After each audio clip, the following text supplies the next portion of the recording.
¿Qué tal? Angemón con ustedes, compartiendo la alegría de celebrar junto con toda la iglesia la Inmaculada Concepción de la Siempre Virgen Santa María. Bueno, en esta serie de videos que se van a llamar Inmaculada la Quiso, vamos a hacer un repaso sobre el dogma de la Inmaculada, es decir, a las palabras que declaran y definen esta verdad de fe. Vamos a ver lo que se desprende de ello, es decir, no nos quedamos en las puras palabras, sino que profundizamos.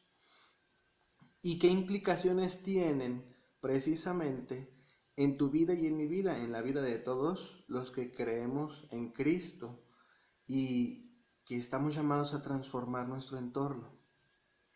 Bien, con esto comenzamos.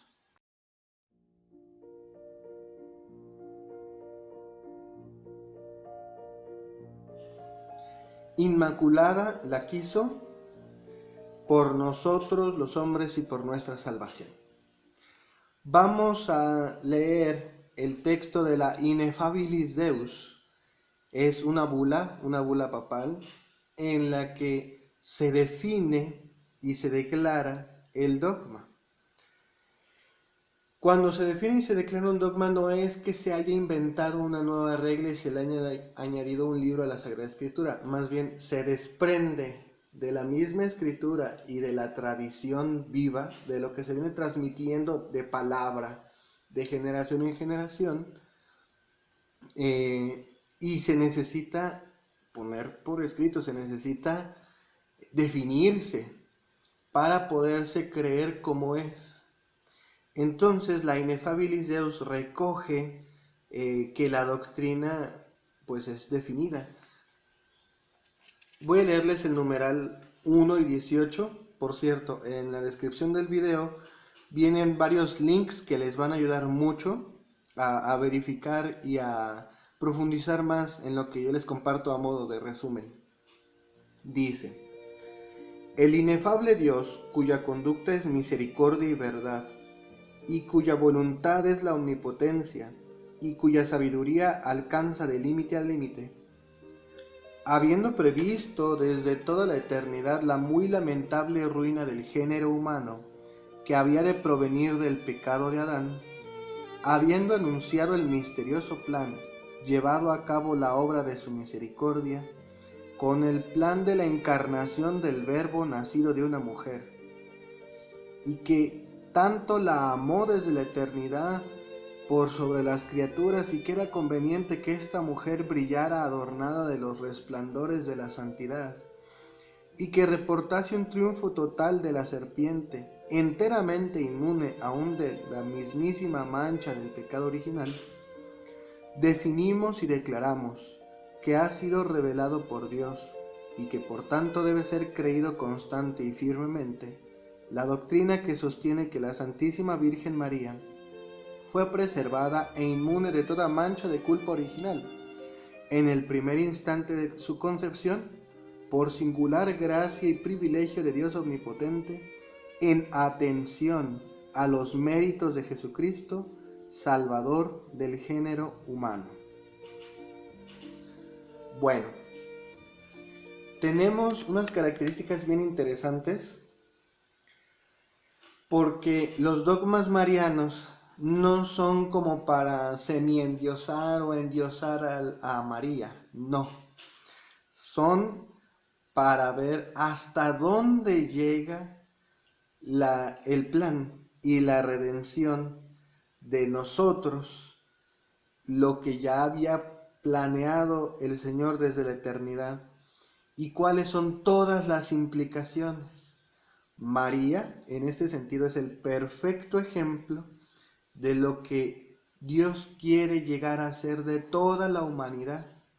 En ese sentido, el dogma de la Inmaculada Concepción está estrechamente ligado con el dogma de la maternidad divina de María, es madre del verdadero Dios por quien se vive, y con el dogma de la encarnación, que Jesucristo es verdadero Dios y verdadero hombre, es el verbo de Dios encarnado. Bueno, entonces es bien interesante que empieza con el inefable Dios.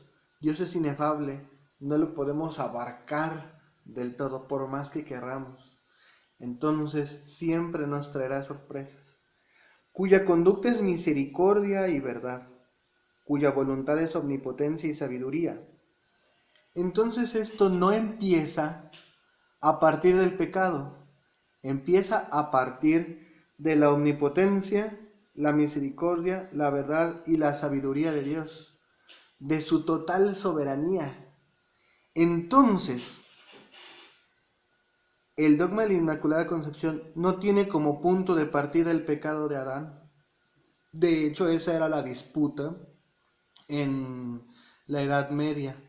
Los que no creían que María fuera limpia de pecado original desde el primer instante de su concepción, decían que el pecado de Adán mancha a todos y simplemente mancha a todos y ya.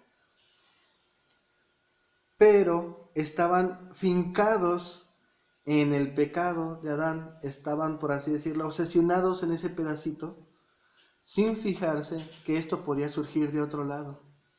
Y precisamente surge de la misericordia de Dios, de su poder, que es la omnipotencia.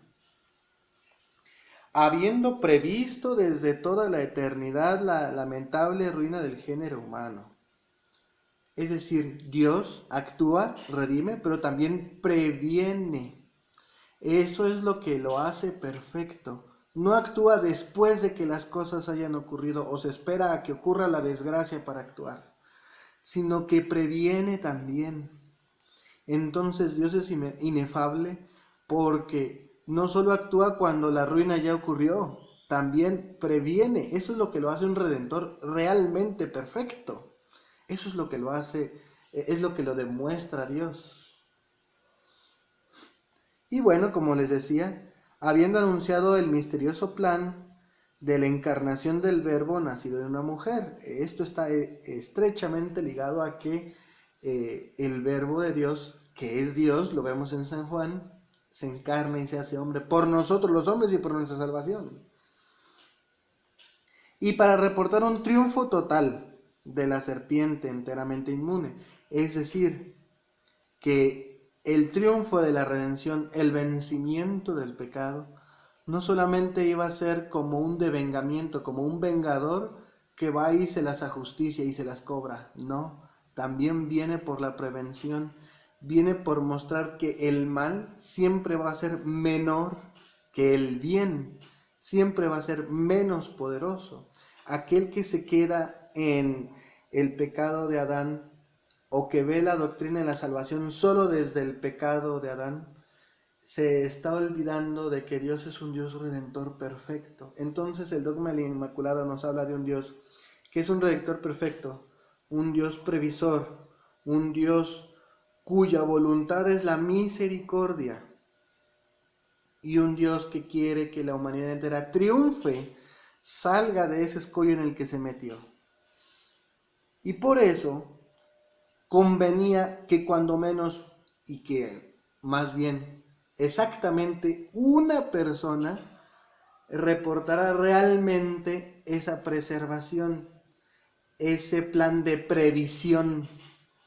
¿Por qué no más personas? Sencillo, porque estas personas tendrían que estar ligadas tan directamente a su encarnación que tendrían este singular privilegio. Pero bueno, solamente ligada está la Virgen María, en ese sentido, porque es en la que se iba a encarnar el Señor.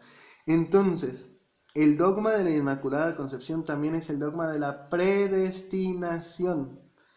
La predestinación porque el Señor nos quiere santos e inmaculados ante Él por el amor, y por eso hace a María santa e inmaculada ante Él por el amor desde el primer instante de su concepción. Estas cuestiones, estas reflexiones no están fuera de la Escritura. Si nosotros vemos en Génesis 3:15, en el capítulo 5 de San Pablo y en la carta a los Efesios, en el cántico, luego el capítulo 1, versículos del 4 al 12. Y en el capítulo 5, donde aparece lo de esposos amen a sus esposas, de los versículos 25 al 27, vemos la relación que tiene María en este sentido. Bueno, hasta aquí nos damos cuenta de que el dogma de la Inmaculada Concepción es, porque tenemos un Dios previsor, tenemos un Dios que es misericordioso, que ante la miseria del pecado reacciona con misericordia, actúa con la previsión y limpia enteramente, no solo una vez ocurrida ya la desgracia, pues por eso tenemos a María Inmaculada. En el siguiente video vamos a ver todas las características que se desprenden de este dogma y que nos van a ayudar a ir construyendo varias líneas en las que podemos vivirlo, porque de eso se trata. No solo se trata de creer que la Inmaculada Concepción es María, se trata de vivirlo. Pues muchas gracias, Dios los bendiga y seguimos compartiendo.